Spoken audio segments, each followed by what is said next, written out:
այս բանի միջանցք չենք տալիս, կարող է վաղը մյուս օրը։ Դուք անընդհատ ենթադրություններից եք խախտում ես։ Մենք հիմնվում ենք նախորդ ցավալի փորձի հիման վրա,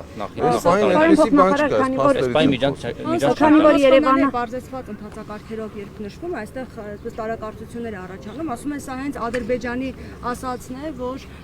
անարգել պետք է իրենք այսպես երթևեկեն։ Ինչ կասեք այս առումով բարձրացված ընթացակարգում։ Դրա վերաբերյալ դիրքորոշումներ եղել են, նորից կրկնեմ, հստակ ասվել է մեր դիրքորոշումը ապաշրջափակման վերաբերյալ։ Պարոն Սաֆարյան, վարչապետի աշխատակազմից մեզ փոխանցել են, որ Ադրբեջանը տեղեկություններ է փոխանցել կրակոցների վերաբերյալ, նույնն էլ Հայաստանն է արել։ Հետաքրքիր է, Ադրբեջանը այսպես կոչված հայկական կողմի կրակոցների վերաբերյալ է տեղեկությունը փոխանցել, թե իր իսկ կողմի կրակոցների վերաբերյալ։ Ես չունեմ դրա վերաբերյալ մանրամասները սպասում։ Պարոն փոխնախարար, խաղաղության պայմանագրի ստորագրման համար ստեյության երկու պահանջից է խոսում Բաքուն,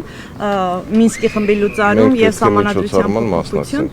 Մի կարճ բան։ Հնարավոր է Մինսկի խմբի լուծարման շուրջ օրինակ պայմանավորվածություն գալ մինչև մենք պետք է միջոցառման մասնակցենք։